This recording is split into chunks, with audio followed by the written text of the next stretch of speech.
بن کے رحمت یہ پھر چھا گیا، کیسے تجھ سے کروں سامنا، گر رہا ہوں۔ الحمدللہ 27 رمضان المبارک، اور ہمارے بھائی محمود الحسن اشرفی صاحب نے کیا زبردست انداز میں اپنا مشہور و معروف کلام پڑھا، اور انشاءاللہ اس کے بعد کا جو اگلا سیگمنٹ ہوگا قصص الاسلام، وہ بھی آج کی رات کی مناسبت سے ہی ہوگا انشاءاللہ۔ اور یہ ہمارا جو ایک مقابلہ روزانہ چل رہا ہے، ہم نے اس کو آج بھی کنٹینیو رکھا ہے، چونکہ ظاہر ہے یہ حصول علم اور معلومات میں اضافہ کرنا، یہ تو ہر رات میں ظاہر ہے کہ یہ بھی عبادتوں میں سے ایک ہے کہ اپنے دینی اور دنیاوی نوعیت کے علم میں اضافہ کیا جائے۔ آج ہمارا جناب سیمی فائنل ہے، آخری سیمی فائنل ہے۔ آج ان دو میں سے کوئی ایک واپس جائے گا اور ان دو میں سے کوئی ایک کوالیفائی کر جائے گا فائنل کے لیے، اور کل کھیلے جانے والے فائنل میں ان میں سے کوئی ایک بھی جیت سکتا ہے جے ڈاٹ کی گاڑی، ٹھیک ہے جی۔ تو آج بڑا یہ اہم دن ہے ان دونوں کے لیے۔ آپ پریشان کیوں لگ رہے ہیں؟ آپ سے کرو، اچھا ٹھیک ہے۔ تو فائنل کی پھر بھی ہم ایگزیکٹ ڈیٹ وہ تو ہم بتا دیں گے کہ ہم نے فائنل کب کرنا ہے، لیکن یہ کہ آج یہ شان علم کا دوسرا سیمی فائنل ہے۔ بغیر کسی لمبی تمہید کے بس میں آغاز کرتا ہوں۔ آپ لوگوں کو رولز اینڈ ریگولیشنز معلوم ہے۔ پہلا راؤنڈ بزر راؤنڈ ہے، صحیح جواب 10 نمبر، غلط جواب -10۔ بزر جب بج جائے گا سوال وہیں پر رک جائے گا۔ آڈینس آپ لوگوں نے ہمارے ساتھ تعاون کرنا ہے جیسے آپ ہمیشہ کرتے ہیں، ٹھیک ہے جی۔ صحیح جواب پر آپ حوصلہ افزائی کر سکتے ہیں، غلط جواب پر آپ جو کرتے ہیں وہ کر سکتے ہیں، اور ہم کرتے ہیں اپنے سیگمنٹ کا باقاعدہ طور پر آغاز۔ جناب پہلا سوال میرا آپ سے، آج کی جو ہماری دو ٹیمز ہیں ان میں ہے شبانہ نسیم صاحبہ اور محمد حبیب صاحب گورنمنٹ کالج سے، اور محمد کامران صاحب اور افشین صاحبہ کراچی یونیورسٹی سے آپ ہیں۔ جناب کیا آپ مجھے بتا سکتے ہیں شان علم کے دوسرے سیمی فائنل کا پہلا سوال کہ سب سے پہلے تاریخ انسانی میں سر کے بال کس کے تراشے گئے؟ تاریخ انسانی میں سب سے پہلے کس کے سر کے بال تراشے گئے؟ شان علم کے دوسرے سیمی فائنل کا پہلا سوال۔ ایک نبی تھے، ایک نبی۔ جی حضرت ابراہیم علیہ السلام۔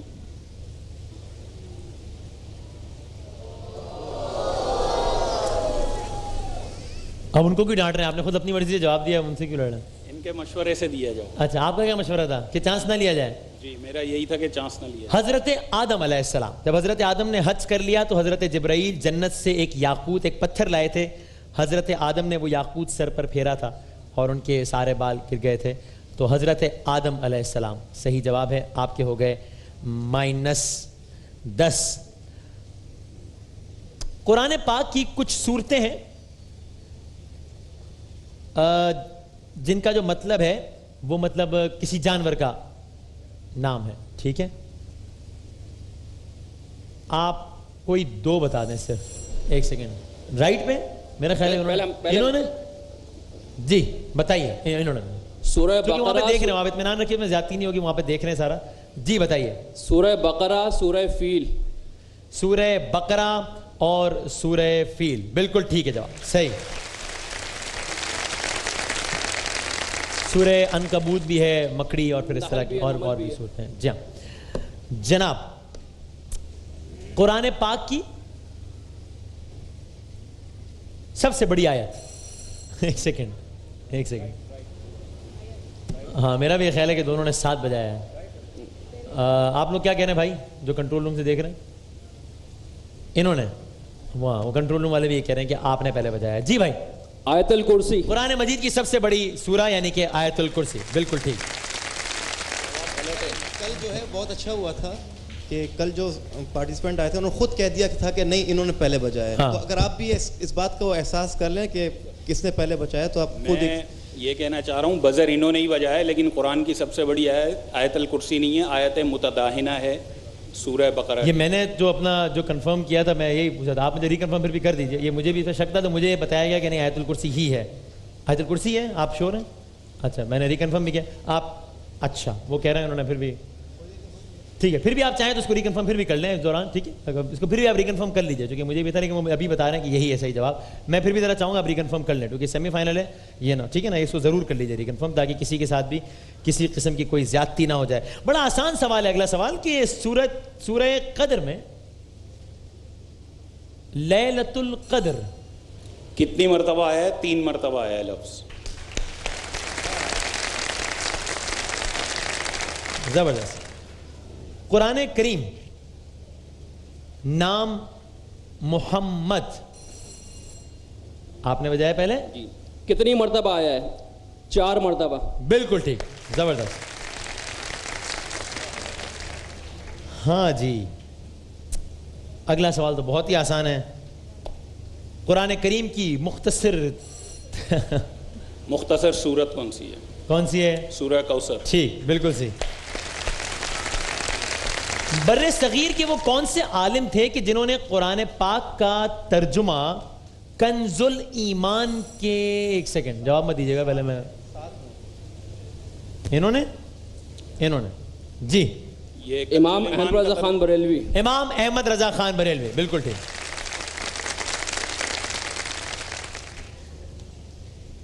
کون سے صحابی ہیں کہ جن کا نام قرآن نے جی, حضرت زید بن حارثہ رضی اللہ تعالیٰ عنہ. کون سے صحابی جن کا نام قرآن مجید میں آیا؟ حضرت زید بن حارثہ رضی اللہ تعالیٰ عنہ. واہ, زبردست. حضرت زید بن حارثہ کا نام قرآن کی کس صورت میں آیا ہے؟ سورہ احزاب میں آیا ہے.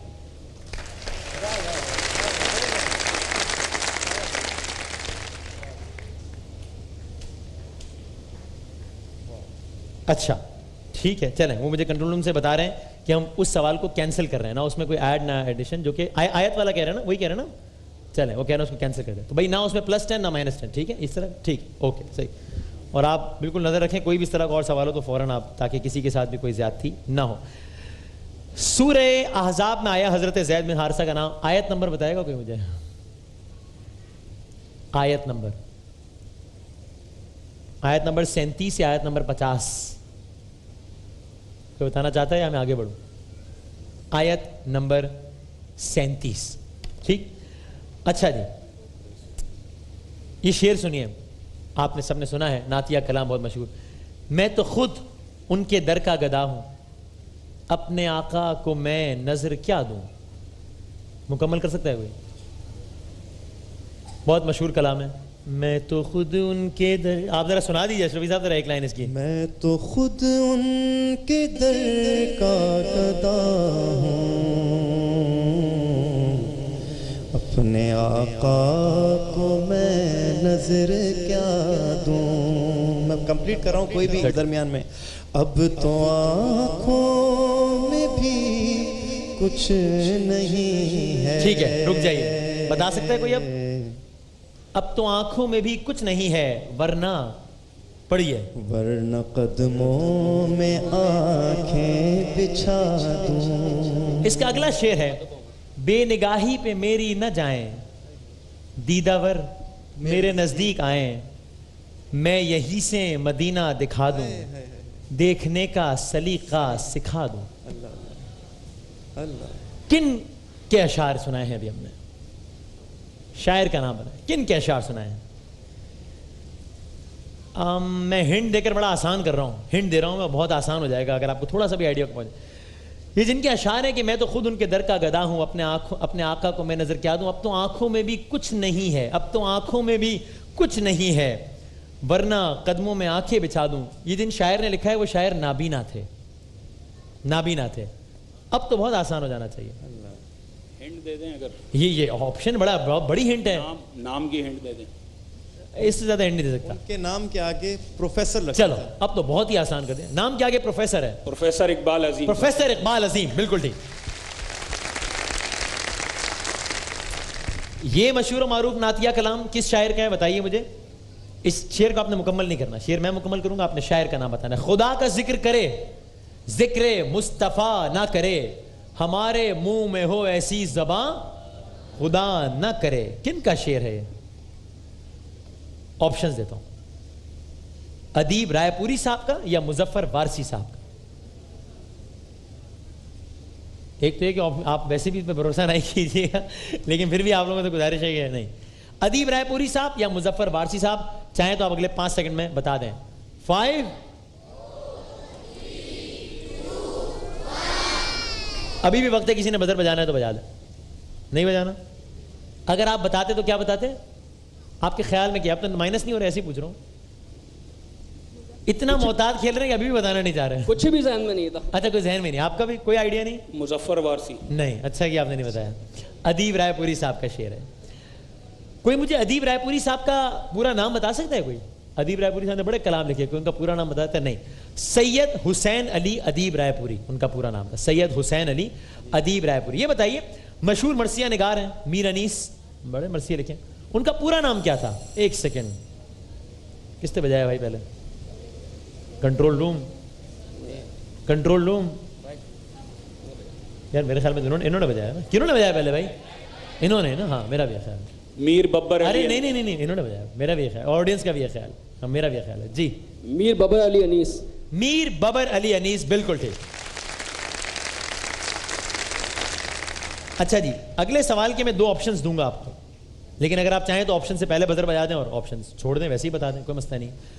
اردو کے وہ کون سے شاعر ہیں کہ جنہوں نے قرآن پاک کا منظوم ترجمہ کیا؟ منظوم, نظم کے انداز میں پورے قرآن پاک کا ترجمہ کیا. جی. سیماب اکبر آبادی. سیماب اکبر آبادی, زبردست. یہ ترجمہ انہوں نے کیا تھا وحی منظوم کے نام سے, وحی منظوم. اچھا جناب عالی, اگلا سوال ہے میرا بڑا انٹرسٹنگ. 10 محرم کو مجلس شام غریباں پاکستان ٹیلی ویژن پر ٹیلی کاسٹ ہوتی ہے, تمام ٹیلی ویژن چینلز پر. اس کے بعد ناصر جہاں صاحب مرحوم مغفور کی آواز میں ایک مشہور و معروف مرثیہ پڑھا جاتا ہے, سب نے سنا ہے, وہ گھبرائے گی زینب. ٹھیک, یہ کس نے لکھا ہے مرثیہ؟ گھبرائے گی زینب سلام آخر سے پہلے پڑھا جاتا ہے. کس نے لکھا ہے یہ مرثیہ؟ آپشنز دیتا ہوں. مظفر وارسی صاحب نے یا دلگیر لکھنوی صاحب نے؟ جی دلگیر لکھنوی. یہ تو کم آ رہا ہے نا ویسے. جی جی جی لگ گئے.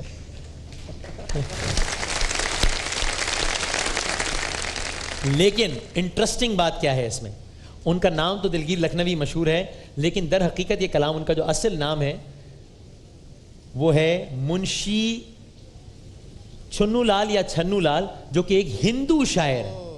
ایک ہندو شاعر کا یہ کلام ہے, گھبرائے گی زینب, ایک ہندو شاعر کا یہ کلام ہے. اسی طریقے سے ایک سکھ شاعر کا وہ شعر آپ کو یاد ہے شفیع صاحب؟ تو ہم سوال کی صورت میں کر لیں.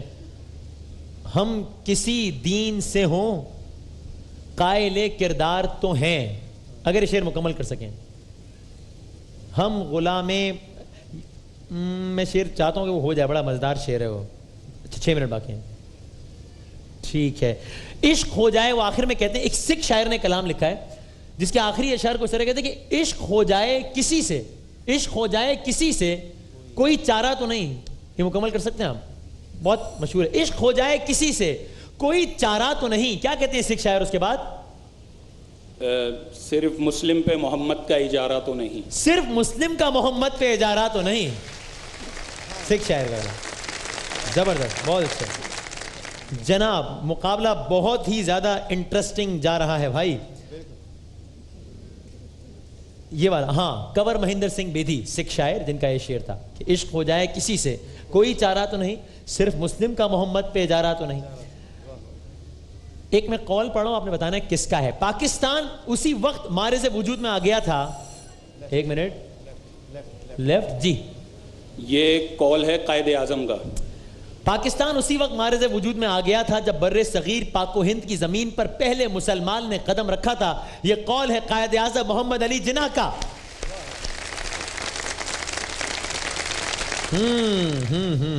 اوکے, بس اب ہم تیزی سے اپنے آخری راؤنڈ کی جانب بڑھ رہے ہیں, لیکن اس سے پہلے اگر کوئی مجھے یہ بتا دے کہ ہر سال زمین اور چاند کا جو درمیانی فاصلہ ہے, جو ایک پورا سسٹم ہے, اس کو مد نظر رکھتے ہوئے بتائیں کہ ہر سال زمین کا اور چاند کا جو درمیانی فاصلہ ہے یہ بڑھ رہا ہے یا کم ہو رہا ہے ہر سال؟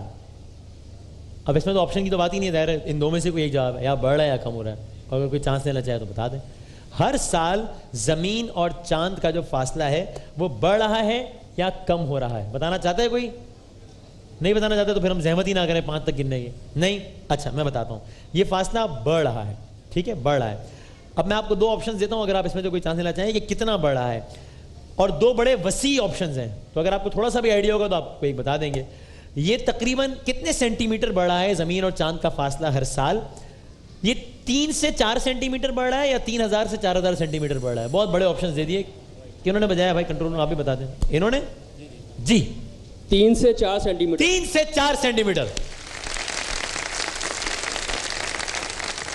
آخری سوال, آخری سوال. ایک دن کا دورانیہ زمین پر زیادہ ہوتا ہے یا چاند پر زیادہ ہوتا ہے؟ اچھا ٹھیک ٹھیک, وقت ہے ہمارے پاس تھوڑا سا. ایک دن کا, ابھی اس میں بھی اگین وہی ایک آپشنز کی تو بات ہی نہیں ہے. ایک دن کا جو دورانیہ ہوتا ہے وہ زمین پر زیادہ ہوتا ہے یا چاند پر زیادہ ہوتا ہے؟ چانس لینا ہے کسی نے؟ میں بتا دوں.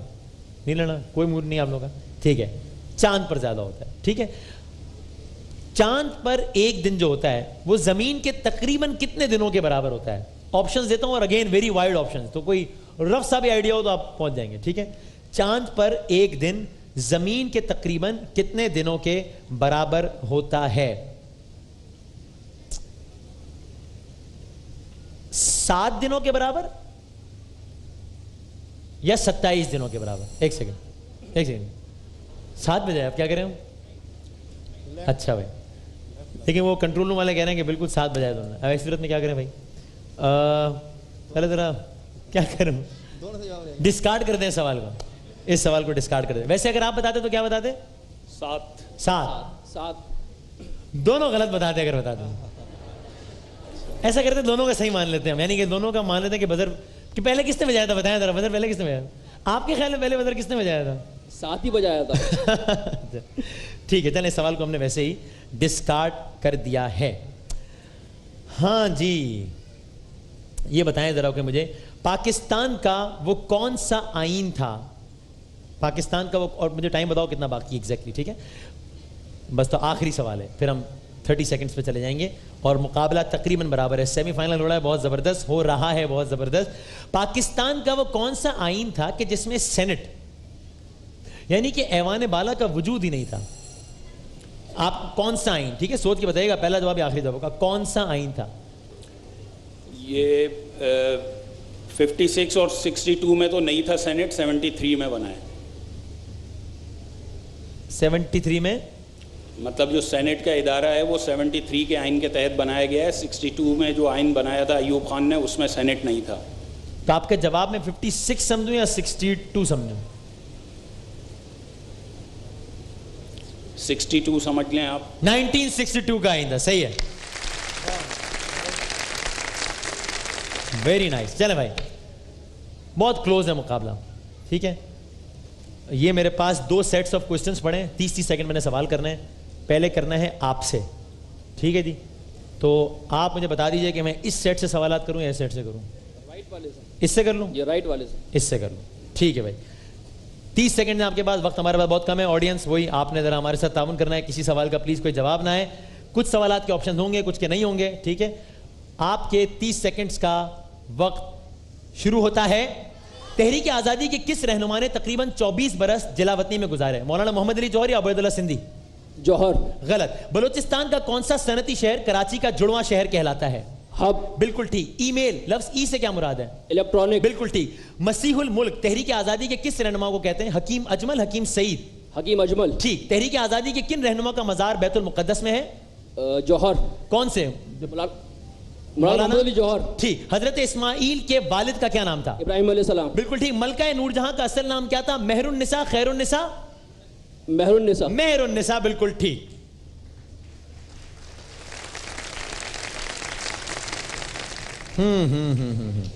اچھا جناب, یہ کچھ سوالات ان کے بچ گئے جو میں نے ان سے کرنے تھے. اس سے کروں آپ سے سوال یا الگ سیٹ سے کروں؟ جلدی سے بتا دیں. اس سے کر لیں. اس سے کر لوں, اس سے کر لوں. 30 سیکنڈز کا آپ کے وقت شروع ہوتا ہے اب. بلتستان کن 2 پہاڑی سلسلوں کے درمیان واقع ہے؟ کراکورم اور ہمالیہ, ہندو کش اور ہمالیہ؟ کراکورم اور ہمالیہ. بالکل ٹھیک. جموں و کشمیر کی سب سے بڑی جھیل کا نام؟ پاس. وولر جھیل. قرارداد پاکستان ہفتے کے کس دن پیش ہوئی؟ جمعہ, ہفتہ؟ جمعہ. غلط. ہفتہ. کس مغل بادشاہ کا انتقال 1707 میں ہوا؟ اورنگزیب, ہمایوں؟ اورنگزیب. بالکل ٹھیک. حضور نے جو پہلی مسجد تعمیر کی اس کا نام کیا تھا؟ قبا. بالکل ٹھیک. کس خاندان نے بر صغیر پر 316 سال حکومت کی تھی؟ مغلیہ. بالکل ٹھیک. شب معراج حضور اکرم کی سواری کا نام کیا تھا؟ براق. براق.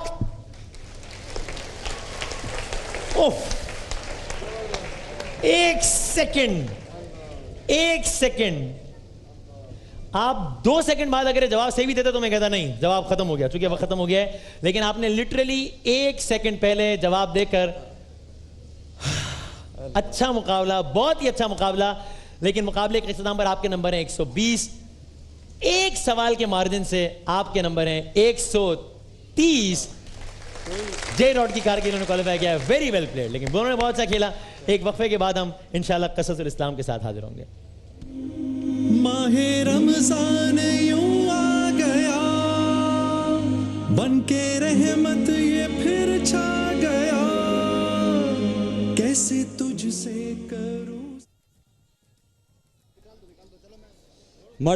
مدر یہ پھر چھا گیا, کیسے تجھ سے کروں سامنا, گر رہا ہوں ذرا تھامنا. آج کی شب کی مناسبت سے کلام کرنے سے پہلے آج کی شب کی مناسبت سے کلام پڑھ لیتے ہیں, اس سے آغاز کرتے ہیں. الہی تیری چوکھٹ پر بھکاری بن کے آیا ہوں, سراپا فقر ہوں, عجز و ندامت ساتھ لایا ہوں. کون بھکاری؟ بھکاری وہ کہ جس کے پاس جھولی ہے نہ پیالہ ہے, بھکاری وہ جسے حرص و ہوس نے مار ڈالا ہے, متاع دین و دانش نفس کے ہاتھوں سے لٹوا کر, سکون قلب کی دولت ہوس کی بھیٹ چڑھوا کر, لٹا کر ساری پونجی غفلتوں عصیاں کی دلدل میں سہارا لینے آیا ہوں, تیرے کعبے کی آنچل میں سہارا لینے آیا ہوں, تیرے کعبے کی آنچل میں گناہوں کی لپٹ سے کائنات قلب افسردہ, ارادے مزمحل ہمت شکستہ حوصلے مردہ, کہاں سے لاؤں طاقت دل کی سچی ترجمانی کی, کہ کس جھنجھال میں گزری ہے گھڑیاں زندگانی کی, خلاصہ یہ کہ بس جل بھن کے اپنی روح سیاہی سے, سراپا فقر بن کر اپنی حالت کی تباہی سے, تیرے دربار میں لایا ہوں اپنی اب زبوں حالی, تیری چوکھٹ کے لائق ہے عمل سے ہاتھ ہے خالی, یہ آنکھیں خشک ہیں یا رب انہیں رونا نہیں آتا, سلگتے داغ ہیں دل میں جنہیں رونا نہیں آتا. ایک بار سب مل کر ممکنہ شب قدر کی ان آخری ساتوں میں مل کر کہہ دیں, الہی تیری چوکھٹ پر جزاک اللہ سراپا فقر ہوں, عجز و ندامت جزاک اللہ. اس میں شک نہیں کہ اللہ کا پسندیدہ دین اسلام، یہ دین حق، یہ دین رحمت، یہ دین فطرت، یہ دین اسی کا کرشمہ ہے جو انسان کا خالق ہے. شکر ہے اس پروردگار کا جس نے اپنے گناہگار بندوں کی لاج رکھ لی. بے شمار تعریفوں کے لائق ہے وہ ذات کہ جس نے ہمیں اسلام کی صورت میں نعمت عطا کی، مصطفیٰ کی شکل میں رحمت عطا کی صلی اللہ علیہ وآلہ وسلم. اس خدائے لم یزل نے انسان کو عظمت عطا کی، لیکن عظمت کو عاجزی میں رکھا. انسان کو بلندی عطا کی، لیکن بلندی کو انکساری میں رکھا. اور کچھ بڑے خوبصورت اصول بھی بتائے، کچھ بڑے اچھے فارمولاز بھی بتائے. کیا خوبصورت اصول سکھایا. ایک اصول کا تذکرہ کرتے ہیں آج کی شب کی مناسبت سے. اور اگر ہر شخص اس اصول، اور سب سے پہلے میں اپنے آپ کو رکھتا ہوں اس اصول اور فارمولے کی پابندی اگر ہر شخص کر لے تو معاشرہ یقین مانیے امن کا گہوارہ بن جائے. یہ کوئی رسمی جملہ نہیں ہے، کیسے بتاتے ہیں. وہ اصول یہ ہے جو اسلام نے بتایا، جو آقا نے سکھایا کہ جب ہم میں سے کوئی بھی اپنے سے عمر میں بڑے کو دیکھے تو دل میں یہ خیال کرے کہ چونکہ ان کی عمر مجھ سے زیادہ ہے لہٰذا انہیں میرے مقابلے میں نیکیاں کرنے کا زیادہ وقت ملا ہوگا، اس لیے یہ مجھ سے بہتر ہے. جب اپنے سے کوئی عمر میں چھوٹا نظر آئے تو کیا سوچے؟ تو یہی سوچ کے کہ اس کی عمر کم ہے لہٰذا اسے میری نسبت گناہ کم کرنے کا موقع ملا ہوگا، لہٰذا یہ مجھ سے بہتر ہے. اور جب نگاہ اپنے ہم عمر پر پڑے تو اس وقت یہ سوچے کہ چونکہ مجھے تو معلوم ہے، وہ تو ستار العیوب ہے، عیبوں کو چھپانے والا ہے، لیکن مجھے تو معلوم ہے کہ میں کتنا گناہگار، کتنا گناہوں سے لبریز انسان ہوں. تو مجھے تو اپنی نیکیوں کا بھی پتہ ہے، مجھے اپنے گناہ بھی معلوم ہے، لیکن ان کے بارے میں تو مجھے کچھ نہیں پتا. ہو سکتا ہے ان کی نیکیاں مجھ سے زیادہ ہوں، ان کے گناہ مجھ سے کم ہوں، اس لیے یہ مجھ سے بہتر ہے. اب آپ سوچئے جب معاشرے کا ہر شخص اپنے آپ کو دوسروں سے حقیر جانے گا اور دوسروں کو اپنے سے عظیم سمجھے گا تو اسی کا نام تقویٰ ہے، اسی کا نام عبادت ہے. مفسرین بیان کرتے ہیں کہ پیغمبر اسلام احمد مجتبیٰ محمد مصطفیٰ صلی اللہ علیہ وآلہ وسلم نے کہا، آپ نے فرمایا بنی اسرائیل میں سے ایک شخص نے لباس جنگ زیبتن کر رکھا تھا، لباس جنگ زیبتن کر رکھا تھا اور 1000 ماہ تک اسے نہ اتارا، 1000 ماہ تک اسے نہ اتارا. ہمیشہ جہاد فی سبیل اللہ میں مشغول رہتا تھا، آمادہ رہتا تھا. صحابہ کرام نے آرزو ظاہر کی کہ کاش انہیں بھی خدا کی راہ میں اتنا وقت میسر ہوتا. اسی طرح آقائے دو جہاں نے بنی اسرائیل کے 4 افراد کا ذکر کیا جنہوں نے 80 سال تک خدا کی عبادت کی. ایک مرتبہ پھر صحابہ کرام کے دل میں تڑپ پیدا ہوئی کہ کاش انہیں بھی خالق دو جہاں کے سامنے سجدہ ریز ہونے کا اتنا طویل موقع مل جاتا. پس ارشاد ربی ہوا انا انزلناہ فی لیلۃ القدر. آقا دو جہاں نے فرمایا گھبراؤ نہیں، اللہ نے تمہیں ایک ایسی رات عطا کی ہے جو 1000 مہینوں سے بہتر ہے، 1000 مہینوں سے بہتر ہے. اس رات میں فرشتے اور روح اپنے پروردگار کے حکم سے ہر کام کی تقدیر کے لیے نازل ہوتے ہیں. تو بس گزشتہ امتوں نے جس نے 1000 مہینے کی عبادت کی وہ تو فقط ایک مرتبہ آیا اور گزر گیا، لیکن جو شب عاشقان مصطفیٰ کو عطا کی گئی وہ ہر سال آئے گی، ہر سال اس کو وہی فضیلت ہوگی، ہر سال اس کی وہی عظمت ہوگی، ہر سال ہمیں ایسے ہی موقع ملے گا کہ گر گڑا کر اپنے گناہ بخشوا لیں. اس رات میں فرشتے خیر و برکت لے کر نازل ہوتے ہیں. اسی بنا پر ایک ایسی رات ہے جو آغاز سے اختتام تک سلامتی ہی سلامتی، فرشتے مسلسل ایک دوسرے پر یا مومنین پر سلام کرتے ہیں. حضرت ابراہیم کے پاس خدا کے کچھ فرشتے آئے اور انہیں بیٹے کے پیدا ہونے کی بشارت دی اور ان پر سلام کیا. تو ابراہیم فرماتے ہیں کہ جو لذت مجھے ان فرشتوں کے سلام میں آئی ساری دنیا کی لذتیں بھی اس کے برابر نہیں ہو سکتی. اب ذرا آپ انصاف سے بتائیے کہ جب فرشتے اذان فجر تک مسلسل خیر مسلسل برکت اور سلامتی لے کر اترتے رہے اور مومنین کو سلامتی کرتے رہے, اس سے بڑھ کر کوئی اور لذت اور کوئی اور نعمت ہے؟ یہی ابراہیم خلیل اللہ جب آگ میں ڈالا گیا, فرشتوں نے آ کر آپ کو سلام کیا, آگ گلزار بن گئی, تو کیا جب شب قدر میں فرشتے اترتے ہیں اور مومنین پر سلام کرتے ہیں تو ان کے سلام کی وجہ سے آتش دوزخ گلزار نہیں بن سکتی؟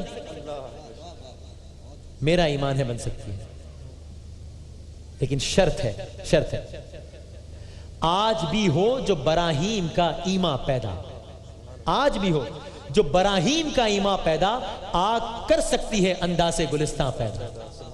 آج بھی آگ گلزار بن سکتی ہے, مگر ایمان میں وہی حرارت لانا پڑے گی جو ایمان ابراہیم میں تھی. ہاں آج بھی ہر فرعون کا لشکر غرق ہو سکتا ہے, مگر ایمان میں وہ حرارت ہونا ضروری ہے جو ایمان موسیٰ میں تھی. ہاں آج بھی 313,000 کے لشکر کو شکست دے سکتے ہیں, مگر ایمان میں وہ حرارت لانا پڑے گی جو اصحاب بدر کے ایمان میں تھی. فضائے بدر پیدا کر فرشتے تیری نصرت کو, فضائے بدر پیدا کر فرشتے تیری نصرت کو, اتر سکتے ہیں گردوں سے قطار اندر قطار, اب بھی سب ممکن ہے. اس رات کو اسی لیے شب قدر کہا گیا کیونکہ یہ رات ایک عظیم قدر و شرافت کی حامل ہے. اس رات کو اس لیے شب قدر کہا گیا کہ قرآن کریم اپنی پوری قدر اپنی پوری منزلت کے ساتھ قدر اور منزلت والے قلب مصطفیٰ پر صاحب قدر و منزلت والے فرشتے کے ذریعے نازل ہوا. اسی لیے یہ شب قدر ہے کہ جو شخص اس شب کو بیدار رہے وہ شخص بھی صاحب قدر اور صاحب منزلت ہو جاتا ہے. اسی لیے شب قدر ہے, اسی لیے شب قدر ہے کہ رزق, اولاد, حیات اور مقدر تحریر شب برات میں ہوتے ہیں, تقسیم شب قدر میں ہوتے ہیں. مورخین لکھتے ہیں کہ ویسے تو میرے آقا صلی اللہ علیہ وآلہ وسلم ویسے تو ان کی زندگانی کا ہر پہلو عبادت, لیکن رمضان المبارک کے آخری عشرے کی طاق راتوں میں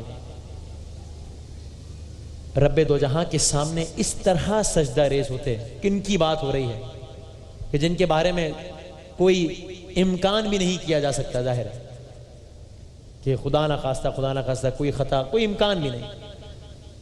رمضان کے آخری عشرے کی طاق راتوں میں رب دو جہاں کے سامنے اس طرح سجدہ ریز ہوتے کہ دنیا کہہ اٹھتی, ارے جس کا مصطفیٰ اتنا عظیم ہے وہ خدا کتنا عظیم ہوگا.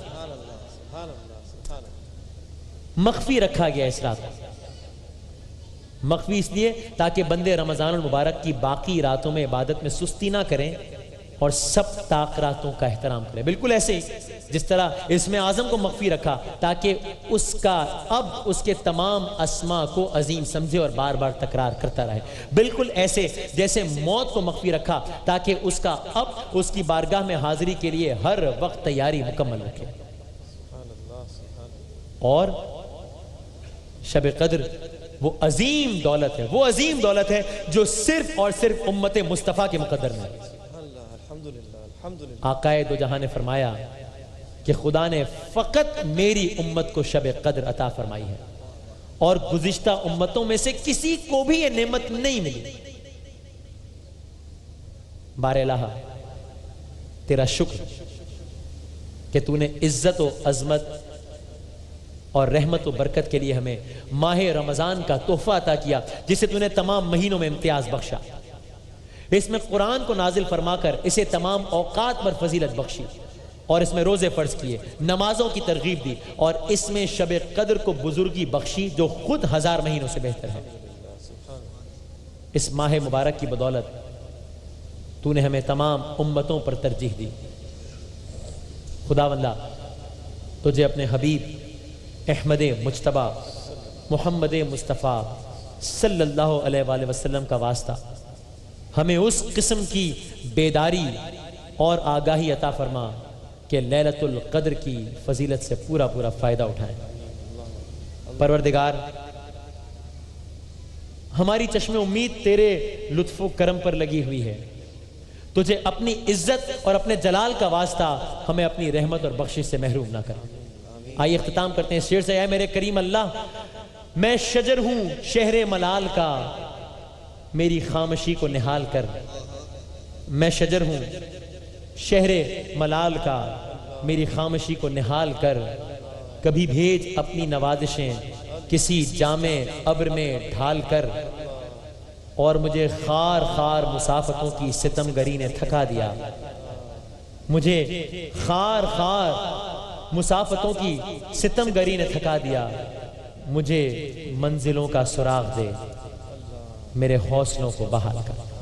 اللہ تعالی ہم سب کو شب قدر اور ماہ رمضان مبارک کی فضیلتوں سے بھرپور فیض اٹھانے کی توفیق عطا فرمائے۔ ایک وقفے کے بعد حاضر ہیں۔ رمضان یوں آ گیا بن کے رحمت یہ پھر چھا گیا، کیسے تجھ سے کروں سامنا۔